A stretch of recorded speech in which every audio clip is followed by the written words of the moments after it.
Air mata kebahagiaan tidak terbendung lagi tatkala satu persatu santriwati menyematkan mahkota dan memeluk ibu mereka.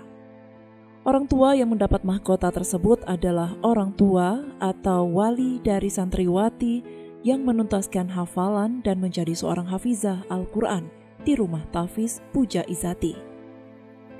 Tampak para tamu undangan serta peserta didik lainnya ikut pula larut dalam kesenduan air mata bahagia.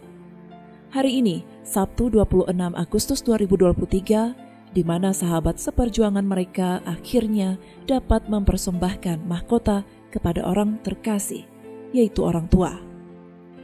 Semangat juang tinggi serta harapan santriwati tersebut semata-mata ingin memberikan motivasi agar semakin banyak lagi anak-anak Aceh yang dapat menghafal Al-Quran dengan baik dan lancar.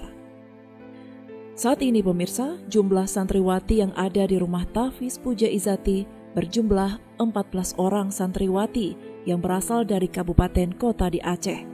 Dengan program 2 tahun, khusus menghafal dan tahun kedua murojaah.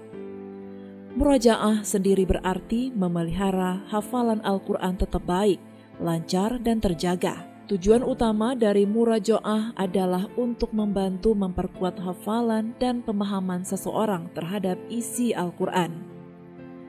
Ketua Yayasan Jaro Puja Izati, Abi Jamaluddin, menyampaikan untuk belajar Al-Quran adalah amalan yang tidak terputus, dan ini menjadi amal jariah bagi orang tua yang memiliki anak yang soleh dan soleha.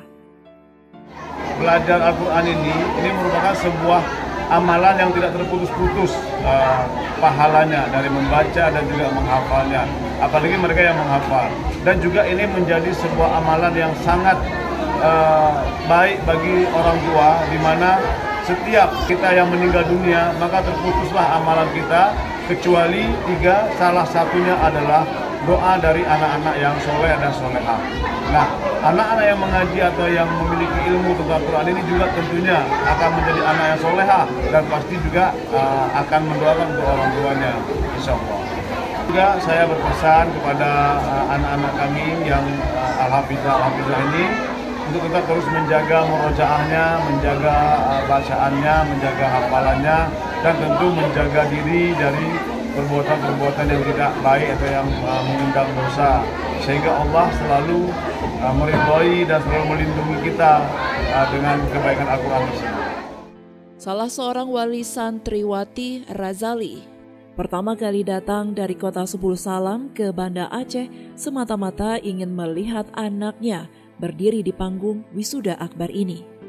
Beliau mengungkapkan perjuangannya sehingga semua anaknya menjadi seorang hafizah, yaitu sebagai pelindung orang tua semasa hidup sampai akhirat.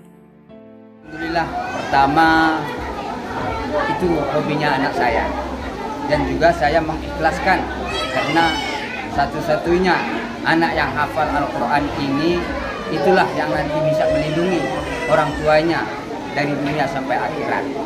Alhamdulillah, ini anak saya kalau nggak salah nomor 4. Jadi anak saya udah sukses 2, 1 orang laki-laki itu hafal Al-Quran juga 30 juz. Harapan saya dan ibunya, semoga ilmu hafalan Al-Quran yang telah dikandung di otak anak saya ini, semoga dapat nanti menjadi anak yang saleh, mendoakan kami sebagai orang tuanya dan juga guru-gurunya. Dan nanti ketika saat balik ke kampung, semoga anak kami ini yang kami cintai ini dapat menjaga ilmunya dan menjaga nama baik pesantrennya dan menjaga nama baik orang tuanya. Itulah harapan kami. Selain wisuda akbar, hari ini juga diisi dengan pemberian hadiah kepada peserta lomba, penyerahan cindera mata kepada Ketua Yayasan Jaro Puja Izati, dan berfoto bersama keluarga besar Rumah Tahfiz Puja Izati. Bagi Anda yang ingin mendapatkan informasi lebih lengkap, kunjungi Yayasan Jaro Puja Izati yang beralamat di Jalan Belang Bintang Lama, Desa Geladayah, Kecamatan Kutabaru, Kabupaten Aceh Besar. Dari Aceh Besar, Agustia melaporkan untuk Puja TV Aceh.